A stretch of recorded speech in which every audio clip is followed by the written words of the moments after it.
menurut saya Pak Bas itu adalah orang yang menjunjung tinggi nilai berakhlak.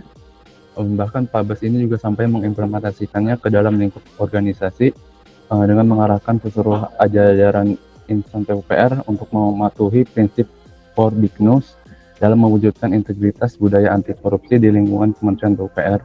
Yang pertama ada no bribery, menolak suap yang merupakan bentuk integritas, kejujuran, sejalan dengan nilai akuntabel. No kickback, menolak imbalan atau komisi, ini menunjukkan nilai loyalitas ketika menolak keuntungan pribadi demi kepentingan umum, serta nilai kompeten sebagai wujud kompetisi dalam menjalankan tugasnya secara profesional. Kemudian ada ketiga ini no gift, ini menolak hadiah sebagai wujud ASN yang berorientasi pelayanan yang tetap menjalankan tugasnya dengan baik meskipun tanpa harus diberi hadiah. Serta nilai harmonis yang mendorong budaya kerja yang transparan dan saling menghormati. Kemudian terakhir adalah no luxurious life atau tidak bergaya hidup mewah sebagai wujud nilai kolaboratif dan adaptif, yaitu ASN tidak menciptakan jurang sosial di tempat kerja, melainkan membangun solidaritas.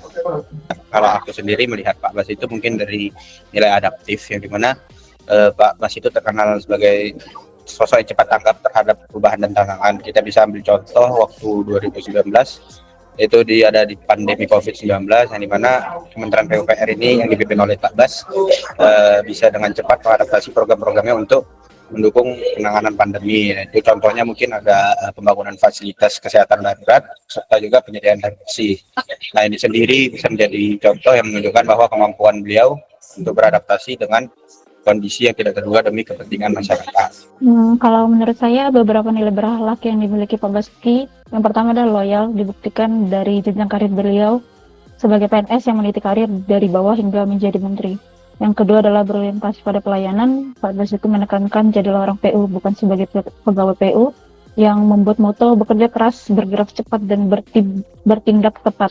Yang ketiga adalah nilai berakhlak yang ketiga adalah akuntabel, di mana karena di bawah pemimpinan Pak Basuki, PUPR berhasil mencapai level 4 dalam penilaian maturitas SPIP 2024 yang menjadikan Tukin PUPR berhasil naik dari 80% menjadi 100%. Kalau dari saya secara pribadi melihat Pak Bas itu sebagai orang yang harmonis ya, karena kayaknya satu Indonesia tahu kalau misalnya pribadi yang rendah hati, terbuka, dan dekat dengan semua kalangan, baik itu bawahan, rekan kerja, maupun masyarakat.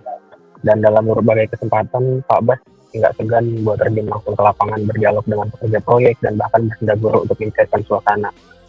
Beliau juga adalah pribadi yang menyenangkan. Jabatan nggak buat beliau buat jadi berjarak dengan orang lain.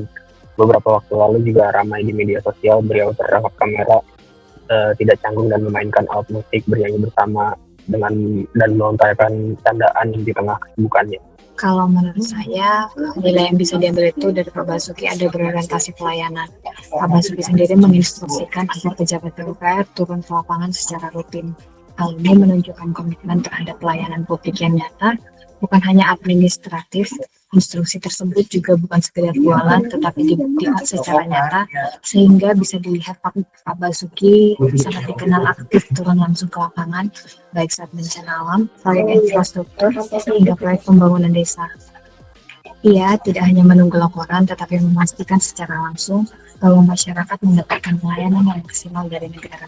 Contohnya seperti saat banjir besar atau gempa bumi, beliau selalu cepat hadir di lokasi dan memberikan arahan untuk percepatan perbaikan infrastruktur jalan, jembatan, irigasi, dan lainnya. Bapak Basuki juga dikenal sebagai sosok yang loyal dalam pekerjaannya. Beliau selalu siap bekerja dan mendampingi Presiden saat kunjungan ke daerah terdampak bencana walaupun di luar jam kerja resmi.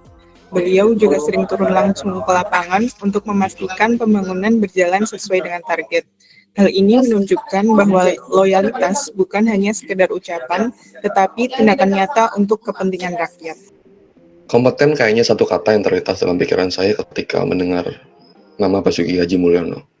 Pak Basuki Haji Mulyono adalah seorang yang profesional dan tampak sangat menguasai bidangnya. Dedikasinya terhadap pembangunan infrastruktur di Indonesia itu nggak diragukan lagi. Terbukti dari banyaknya proyek strategis nasional yang berhasil diselesaikan di bawah kepemimpinan beliau. Beliau selalu menekankan kualitas dan standar yang tinggi dalam setiap pekerjaan, serta aktif dalam pengembangan sumber daya manusia di Kementerian PUPR melalui berbagai pelatihan dan program peningkatan kompetensi. Ini juga menunjukkan bahwa beliau tidak hanya kompeten secara individu, tapi juga berkomitmen untuk meningkatkan kompetensi seluruh jajaran PUPR. Selain itu, Pak Bas juga merupakan pemimpin yang kolaboratif. Dalam proyek-proyek yang dijalankannya, kerap kali kita melihat adanya pihak-pihak lain yang ikut terlibat dalam pembangunan Indonesia. Tidak hanya dari sektor Pemda, sektor swasta juga turut berkontribusi untuk Indonesia melalui aksi kolaborasi dari PUPR dan Pak Basuki pada masa ini. Kalau ngomongin Pak Bas, mesti jadi teringat mengenai PKDN yang diterapkan pada eranya. Hal itu mencerminkan nilai loyal dan juga kolaboratif. Nilai loyal sendiri terlihat dari memperkuat kemandirian bangsa lewat kurikulum negeri, negara kolaboratif melalui mendorong kerjasama dengan berbagai pihak dalam penyediaan bahan baku untuk pengadaan infrastruktur. Perjalanan karir Pak Basuki juga berawal dari setelah lulus dari Fakultas Teknik UGM, kemudian beliau menjadi ASN, menjadi CPNS seperti kita di Kementerian Pekerjaan Umum. Kemudian beberapa tahun dia meraih beasiswa dari kementerian untuk studi lanjut ke magister serta doktor di Universitas Negeri Colorado pada usia 35 dan 38 tahun. Sepulang dari studi, kiprahnya kian menonjol hingga dipercaya menjadi pemimpin Badan Penelitian dan Pengembangan Kementerian sekitar tahun 2005 hingga 2007, kemudian diangkat sebagai Inspektur Jenderal hingga tahun 2013.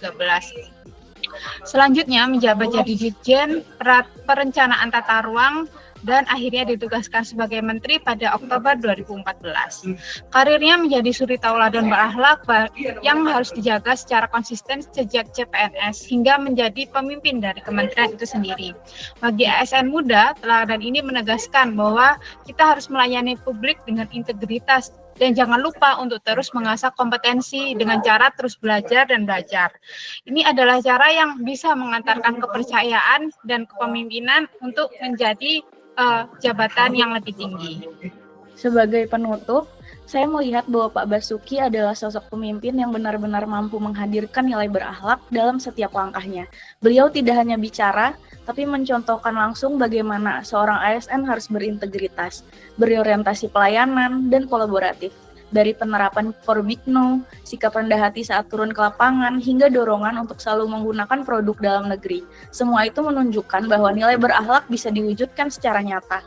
Bagi saya pribadi, teladan Pak Bas bukan hanya menginspirasi, tapi juga menjadi pengingat bahwa tugas kita sebagai ASN adalah bekerja sepenuh hati untuk kepentingan masyarakat.